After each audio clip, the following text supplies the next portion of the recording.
तुम नवेली पीढ़ियों के सारथी हो जाओगे, थाल पूजा के बनोगे, आरती हो जाओगे और अपने गौरवशाली इतिहास का यदि अंश भर जानोगे जब, बस उसी पल तुम सच्चे भारतीय हो जाओगे।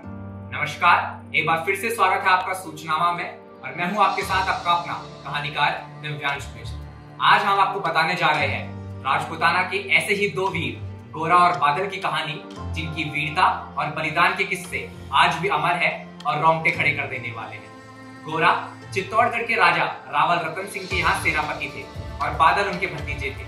बादल बचपन से ही शूरवीर और बलिदानी थे। उन्होंने महज 12 साल की उम्र में अपने जीवन काल का सबसे बड़ा युद्ध लड़ा था। तो ये कहानी तब की है जब राजा रतन सिंह रानी पद्मिनी को विवाह करके चित्तौड़ में लाए थे। उनके रूप, उनके सौंदर्य और उनके गुण के चर्चे सभी राज्यों में थे। राजा रतन सिंह के यहाँ काफी सारे कहानीकार, कवि और संगीतज्ञ मौजूद थे, लेकिन उनमें से उनके सबसे चहीते थे राघव चेतन। राघव चेतन संगीतज्ञ के साथ काला जादू भी जानते थे, लेकिन राजा रतन सिंह को ये बात पता नहीं थी। जब राघव चेतन ने रानी पद्मिनी को देखा तो वो उन पर मोहित हो उठे और उन्होंने कई बार काला जादू कर राजा रतन सिंह को ठेस पहुंचाने की कोशिश करी, लेकिन वे हर बार असफल रहे। एक बार जब राजा और रानी एकांत में समय व्यतीत कर रहे थे तो राघव चेतन ने उन्हें छुपकर देखने का दुस्साहस किया, लेकिन रानी ने यह भाप लिया और राजा को बताया। जब राजा जांच करने के लिए कमरे से बाहर गए तो उन्होंने चंदन की महक से राघव चेतन को पहचान लिया। क्रोध और मन में बदले की भावना लिए वह दिल्ली के तख्त पर ताबेज अलाउद्दीन खिलजी के पास पहुंचा और उसने रानी पद्मिनी के सौंदर्य का व्याख्यान करना शुरू कर दिया।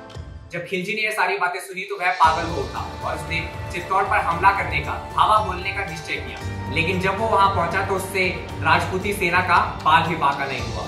तो उसने एक षड्यंत्र रचा और राजा रतन सिंह के पास एक संधि संदेश भेजा और राजा रतन सिंह ने उनकी सभी शर्तें मान ली और साथ में ही अलाउद्दीन खिलजी ने रानी पद्मिनी को देखने की भी शर्त लगी। लेकिन गोरा को यह बात मंजूर नहीं थी। गोरा का कहना था कि रानी पद्मिनी हमारे लिए पूजनीय है, वह हमारे लिए जगदम्बा है, वह हमारे लिए माता के समान है और रानी पद्मिनी को देखने की अगर कोई भी शर्त रखेगा तो वो शर्त हमेशा के लिए अस्वीकार होगी। गोरा ने अलाउद्दीन खिलजी का सर काटने की बात की, लेकिन राजा रतन सिंह के लिए भी मुश्किलें बहुत बड़ी थी। उनका सोचना था कि अगर युद्ध हुआ और खिलजी जीता तो क्या होगा। चित्तौड़ के किले पर इस्लामी ध्वज लहराएगा, चित्तौड़ की जनता का कत्ले आम होगा और चित्तौड़ की माँ और बहनों की लाज पर आंच आएगी। इसलिए वे युद्ध नहीं चाहते थे, किंतु गोरा इस बात से सहमत नहीं थे।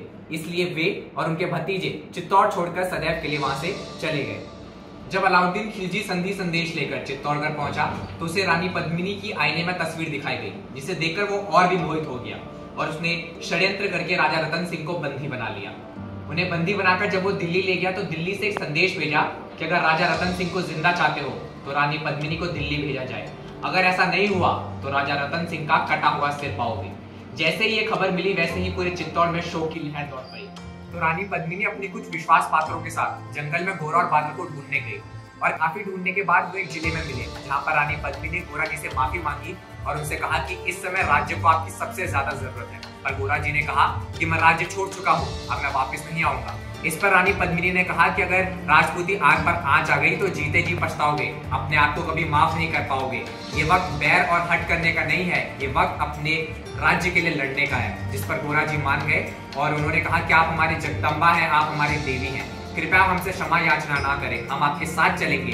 ये गोरा और बादल अपने शीश कटवा देंगे, लेकिन राजपूती आग पर आंच नहीं आती। फिर गोरा और बादल ने एक रणनीति बनाई और 700 डोलियों में 700 सैनिक बिठाए, जिनके हर एक डोली में 4 सैनिक उसे उठाकर ले जा रहे थे। जब वो दिल्ली पहुंचे तो एक अलाउद्दीन खिलजी के पास एक संदेश पहुंचाया कि रानी पद्मिनी सबसे पहले राजा रतन सिंह से मिलना चाहती है। खिलजी ने ये शर्त मान ली तो रानी पद्मिनी के भेष में लोहार वहां पर पहुंचा और राजा की बेलें काटकर उसने राजा को मुक्त कर दिया और तय रणनीति के तहत राजा रतन सिंह को छुड़ाकर दिल्ली ले जाने लगे।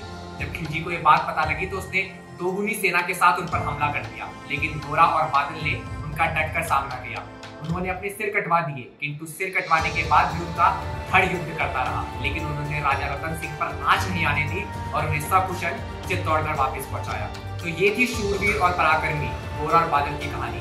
गोरा और बादल की इसी पराक्रम को देखते हुए बड़े वीर रस के कवि हैं राम अदावर साहब, तो वो लिखते हैं कि राजा रतन सिंह आजाद हुए तो खिलजी खिसियाया था, घर में ही मिली पराजय के कारण वो चिल्लाया था, मेवाड़ धरा के कुछ सैनिक पिंजरे को तोड़ गए थे और खिलजियों की आंखों को लज्जित छोड़ गए थे। गोरा बादल चाचा भतीजे लाखों पर भारी थे, युद्ध कला के कर्तव्य उनके सचमुच तलवारी थे। बिना शीश के युद्ध लड़ा था, कथा अमर कराए, जीत गए रजपूती और मुगलों के मुंड झुकाए। तो इधर नगाड़े बजे, उधर दिल्ली में मातम छाया और अहंकारी खिलजी खुद ही खुद में खिसियाया।